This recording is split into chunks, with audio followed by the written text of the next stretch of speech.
Well, now, the angry mum who says the education system failed her disabled son. Raylene's boy, Jake, is autistic and attended a school for special needs students. But Raylene claims his lessons were nothing more than leisure activities. In a landmark case, she's suing the Department of Education and Training for allegedly abandoning Jake's education. I think Jake's education has been a massive fail, and who's going to fix it? A mother's report card on her son's education. He hasn't learnt anything there for 13 years. 17-year-old Jake is due to graduate from high school in just a few weeks. Despite turning up every day and participating in lessons, his mother, Raylene, believes he has fallen behind. I knew he was falling and they didn't help me. They didn't stop it and they didn't help me. Unfortunately, Jake is not alone. He lives with autism and attends Southern Autistic School in Melbourne's southeast, where a number of parents are worried their child's education was abandoned. Yeah, I had no other option but to take him out because it wasn't safe for him to stay at the school. There were also alarming allegations of abuse against some of the vulnerable children, with claims they were tied up and restrained at school. We don't restrain animals. Why treat them like animals? We lived through that nightmare over and over and over. We're just ordinary people fighting for our children. In a fight for her son's future, Raylene is suing the Department of Education and Training Victoria. Jake is non-verbal and lives with several disabilities, including autism. He deserves to have the right to a proper education, just like any other child. Despite being just months away from adulthood, in the classroom, Jake's school days are spent tracing, cutting and pasting and colouring in. So this is 8 years apart and there really isn't that much development? There's no development. He was actually doing more things in the early years than what he is today. And it's upsetting and it's evidence that the school system has failed my son. Raylene describes Jake's so-called lessons as leisure activities. He's been going trampolining and going bowling, going to mini golf and things like that. There's been no real educational. Well, it is babysitting. Just because you count the number of jumps that a child does on the trampoline, that's equating to a maths lesson. I mean, that's just laziness. Disability advocate Julie Phillips is acting on behalf of Jake, Raylene and a number of other families who are furious at the school. It's not doing anyone any good. It's not educating children. I can't see one good reason for it remaining. Yes, I do think it should be shut down. Cheltenham mum Deborah Frith chose to pull her 8-year-old boy Jacob out of the Southern Autistic School. He couldn't draw, he couldn't write, he couldn't read. He was not taught to do any of those things. But it's not just claims of lazy teaching. Former student Billy told his parents, Rosie and John, that he'd witnessed other children being forcefully restrained. He initially said that children get tied up.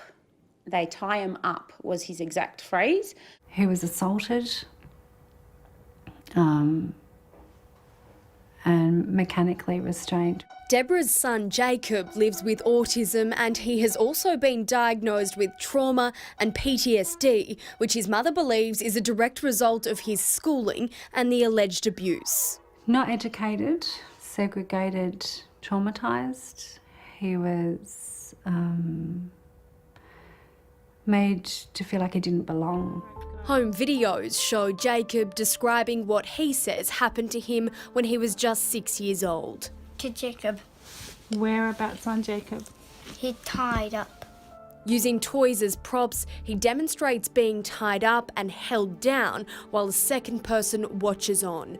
Jacob also names and identifies the staff allegedly involved. When your child's no longer playing with their toys, they're tying them up, it's very distressing to watch. You traumatise them and they come out of school much more traumatised than they would otherwise had they never attended. Jacob is now being homeschooled and has already made significant progress. A pig has a little tail like this.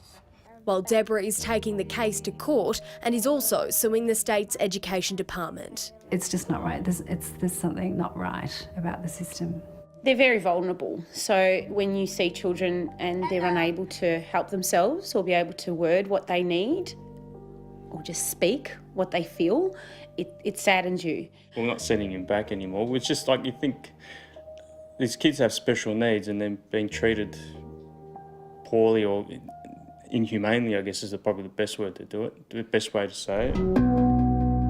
Less than 2 weeks after Billy's revelations, the assistant principal acknowledged in the school newsletter that sometimes restraining the children was necessary, saying on any occasion where a student may need to be held for their own safety or the safety of others, a report is made to the principal and then shared with the department. You feel the need that you need to write it down in a newsletter, something's going on. All the parents can do is try and keep bringing these things to the attention of the public. A Current Affair contacted the Southern Autistic School and the Department of Education. In a statement, they told us an allegation specific to the physical restraint of students at Southern Autistic School has been investigated. The allegation was not substantiated and is strongly denied. What's this? Hamburger. Well done. Billy couldn't read or write while he was a student at the school. Now at home, under the guidance of his mum, she says he is making significant progress. Children with little or no speech at Southern Autistic and at many other special schools are not being given the chance to undertake any academic curriculum. Dr. Rosemary McDonald works with students with little or no functional speech at the Anne McDonald Centre.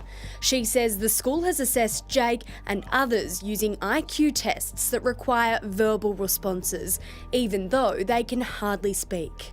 It's totally absurd. It's like assessing someone who's got no legs on how fast they can run. It's truly extraordinary. We want the best for our kids. We want them to have a good, happy education, a good childhood. He's my son and I love him and he's just a great kid.